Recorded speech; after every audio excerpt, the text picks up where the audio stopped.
We've all experienced moments that leave a mark, some visible, most hidden, deep within. The deepest wounds aren't always physical. They linger in our thoughts, shaping how we see ourselves and the world. This pain resurfaces in quiet moments, coloring our reactions and self-perception. It becomes a ghost, whispering that we're not safe or worthy. Often the echo of pain feels more real than the event itself, pulling us back into old stories at the slightest trigger. Emotional trauma rewires us, keeping us on high alert and building stories that become our armor. But when that armor becomes a cage, the pain starts to define us. The echo can drown out new possibilities, keeping us stuck in the past. Healing isn't about denying pain, it's about facing it without letting it dictate our present. We must question the stories we carry. Do they still serve us? The past is real, but our future isn't set in stone. We can choose to turn down the volume of old pain and write a new ending. Healing is messy, but it's the courageous act of honoring the past without being imprisoned by it. To understand our stories, we need to talk about archetypes' universal patterns that shape human experience. Archetypes like the hero, sage, and caregiver live in all of us, guiding our actions and giving meaning to our lives. They're not boxes, but sources of energy and potential. When we align with their positive sides, we feel purposeful and connected. But every archetype has a shadow. The hero can become a tyrant, the sage a critic. One of the most powerful archetypes is the victim. The victim archetype starts as a valid response to harm, signaling we need compassion. Trouble comes when we get stuck. When I was victimized becomes I am a victim. The shadow victim feels powerless, seeing the world as dangerous and unchangeable. This isn't about blame, but about recognizing a pattern that can trap us. The victim's comfort is the relief of not being responsible, but it costs us our growth and power. To move forward, we must see the archetype for what it is, a story, not a life sentence. Reclaiming our narrative starts with recognizing these patterns. The victim archetype runs on a script. I was hurt, so I'm not responsible for my life. This lens turns every challenge into injustice, every setback into proof that the world is against us. It's not a conscious choice, but a survival strategy that keeps us stuck.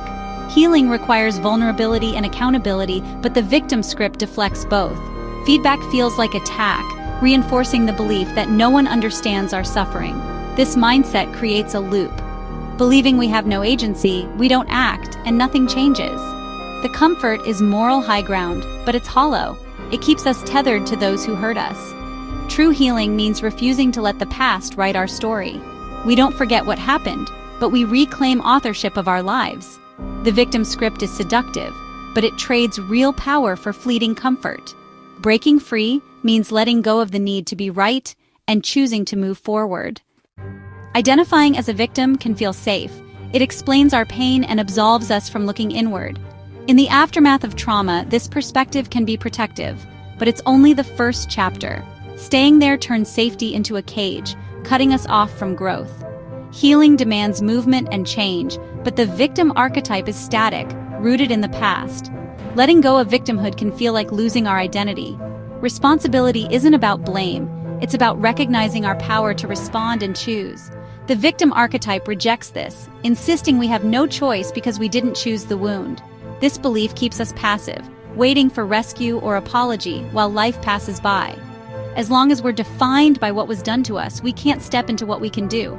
The focus stays on injustice and resentment, draining our energy for change. Healing is reclaiming the role of protagonist in our story. It's shifting from, look what they did to me, to, look what I can do now. This isn't forgetting, it's courageous reclamation. The cage of victimhood is real, but so is the key to freedom. We must choose to use it. True freedom isn't about controlling the world, it's about owning our inner life.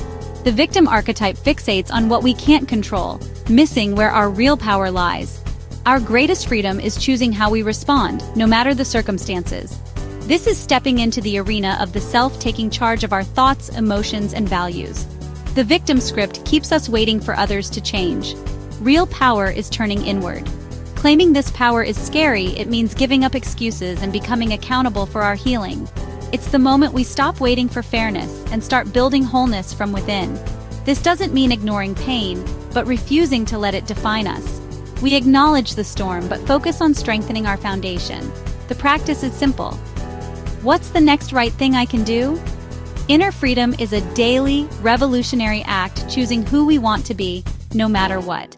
That's where true power lives.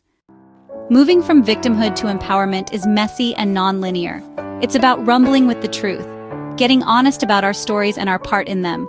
We must hold two truths: what happened was wrong, and we're responsible for how we move forward. The victim archetype clings to the first truth. Healing embraces both. This means feeling the pain, but also questioning how we've used it as a shield. Growth happens in this messy middle, between the old story and the new one. We ask, how has this story served me? Where has it held me back? It's not about self-blame, but self-awareness. True strength is forged by touching our scars and integrating them into a bigger story.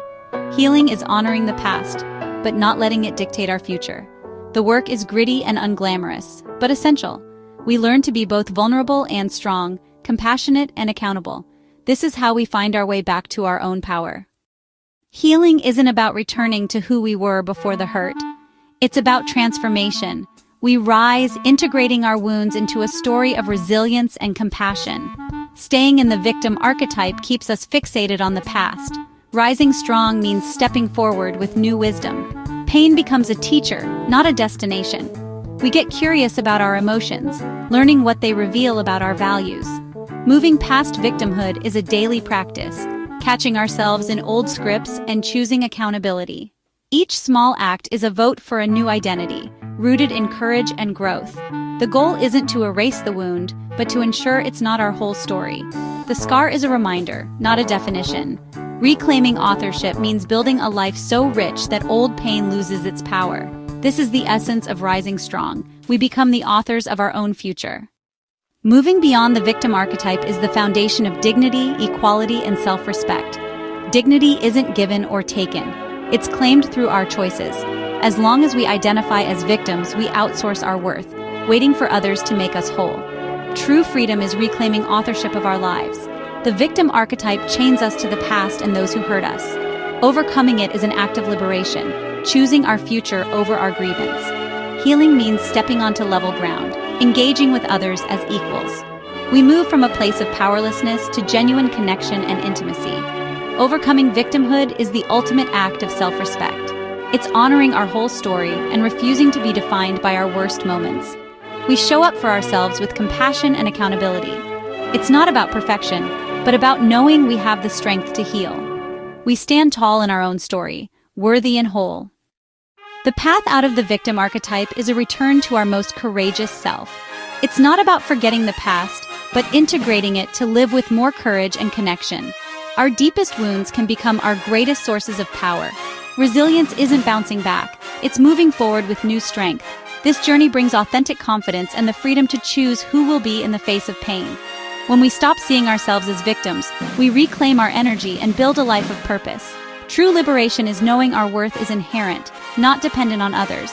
By facing our story and choosing to rise, we become the hero of our own life. Our past doesn't have to define us. It can be the origin of our power. This is the hopeful truth. Our deepest pain can lead us to our most authentic, liberated self.